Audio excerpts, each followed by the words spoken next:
Quand tu étais encore petit, qu'est-ce que tu pensais de ton père? Tu pensais qu'il ne faisait rien pour vous, non? C'est ça. Tu pensais qu'il n'aimait pas ta tête, n'est-ce pas? Il te disait que non, il ne s'occupe pas de toi bien.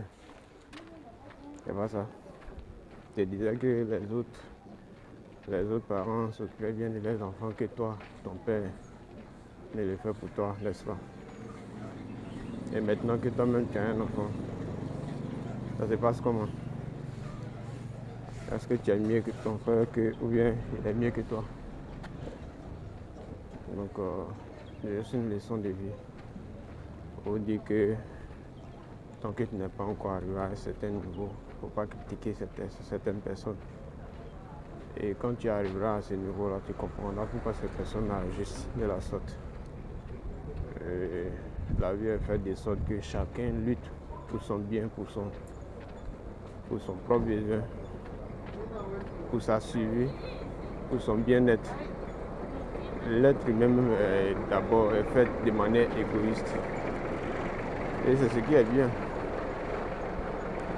Si tu n'es pas égoïste, à un certain moment donné de ta vie, tu ne pourras jamais réussir. Voilà. L'égoïsme est nécessaire à des moments donnés. Il faut maximiser à un certain moment donné. Penser à toi seul, uniquement qu'à toi. Et construire ta vie. Une fois ta vie est bien construite, tu as de bonnes racines, tu pourras vraiment aider les autres. Oui, c'est des choses qu'on a fait. Pensant qu'on va aider les autres, on finance les autres, mais l'égoïsme a fait que voilà, on se retrouve toujours à la case départ. Donc, une grande leçon tirée de ces comportements, de ces agissements. Et la conclusion est que pense à toi seul. Pense à te construire de tes 20 ans jusqu'à 30 ans. Voilà, s'ils vont mourir, qu'ils meurent. Pense uniquement qu'à toi. Construis ta vie et consolide tes racines. Parce que je prends parfois, lors de mes enseignements, je dis parfois que une plante qu'on vient de nouvellement planter qui n'a pas encore donné des fruits, si on veut, par exemple si c'est un manguier, si on veut cueillir des fruits déjà, on sera obligé de tuer la plante à son jeune âge. Oui, parce qu'on va prendre la plante pour aller chercher les fruits dans ses racines pendant que c'est pas encore sorti. Mais si on prend le temps d'arroser cette plante-là pendant au moins 10 ans, 15 ans,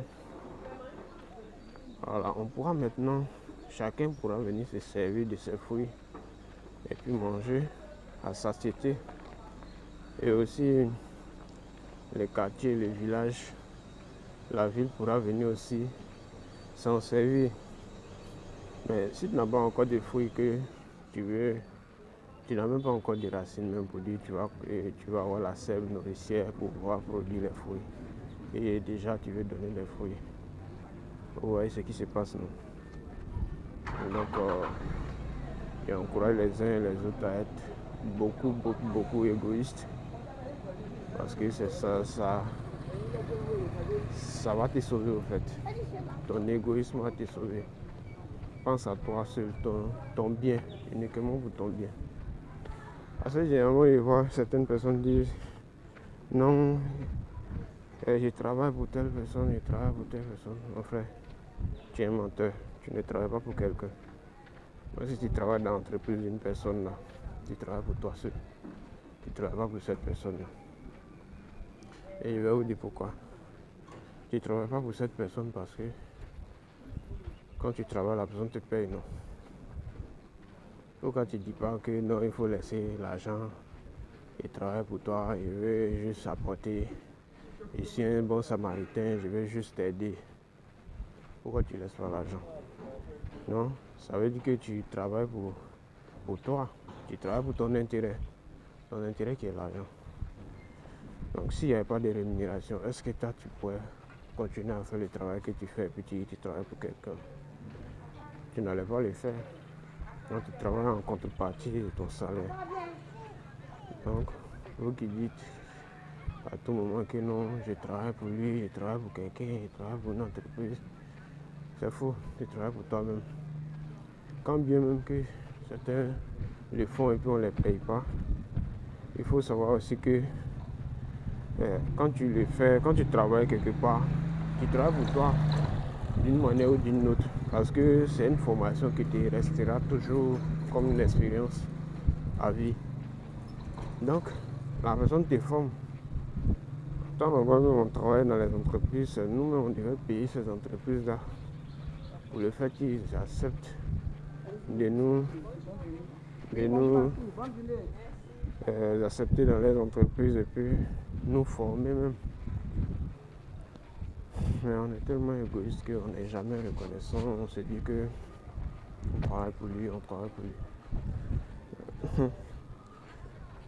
On a travaillé pour les gens, c'était au village, c'était pour les parents au village avant, où tu peux passer 1 an, 2 ans, 3 ans en train d'aider les parents et il n'y a rien en contrepartie comme salaire, comme argent.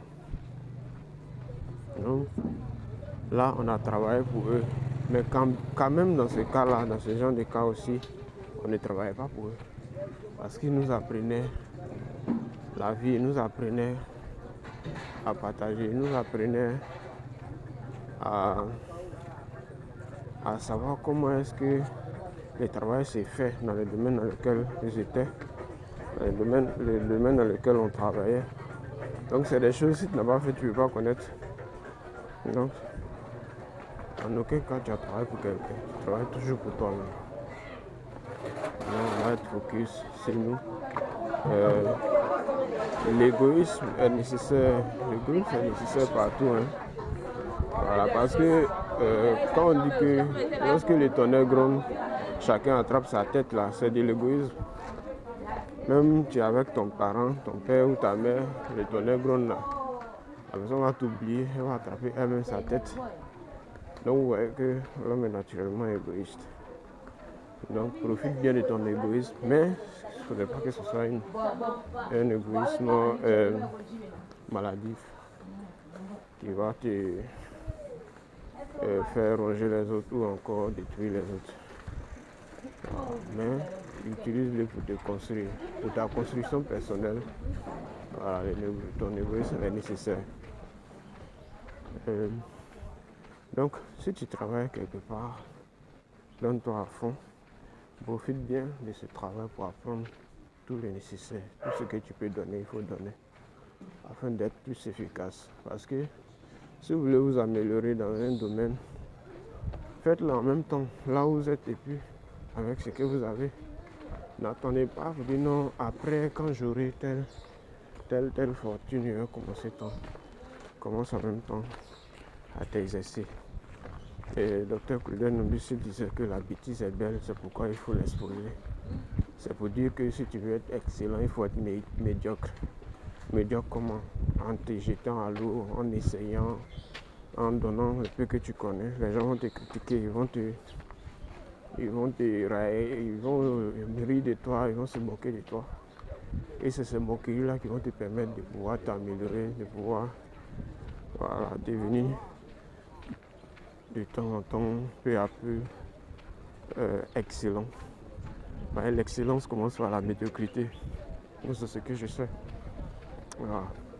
Si je veux être un grand vidéaste demain, je commence déjà avec mon téléphone, je filme et puis je commence à faire le montage. J'essaie avec ce que j'ai, le peu que j'ai, et un peu. Voilà. Après, je pourrais avoir une caméra. Et c'est comme ça. Voici aussi ce que je fais. Je filme mes vidéos, je fais mes vidéos et puis j'essaie de monter avec le peu que j'ai. Et après, quand j'ai d'autres outils, je connais déjà certaines expériences, j'ai déjà certaines expériences dans le montage. Voilà, et cela, je peux être amélioré avec d'autres appareils sophistiqués. Mais si le peu que tu as même, tu ne sais pas utiliser, c'est pas beaucoup que tu auras, que tu pourras utiliser. Donc, Votre égoïsme doit vous construire. Ça doit vous construire dans le bon sens. Ça doit vous construire pas dans la méchanceté. Égoïste, c'est pas de la méchanceté. Ton égoïsme n'est pas de la méchanceté. C'est de pouvoir bien te construire et puis être solide pour pouvoir aider plus de personnes demain. Oui. Je le fais, je commence mes vidéos, j'ai fait le montage. Je fais, comment on appelle ça, les visuels, montage vidéo en apprentissage en formation. Vous allez voir après, ça va venir. Je ne montre pas d'abord les prouesses, mais je suis en train de m'entraîner. Voilà. Et pour aider plus de personnes qui veulent vraiment, voilà, se pencher dans ce domaine-là demain. Donc vous voyez, apprenez à apprécier ce que vous avez, le peu que vous avez, et beaucoup va venir, beaucoup viendra après. C'est ainsi que moi je comprends la vie. Voilà. Donc, stay focused always and never give up. Stay focused. Your life depends on your focused. If you are not focused, nothing will change in 10 next years.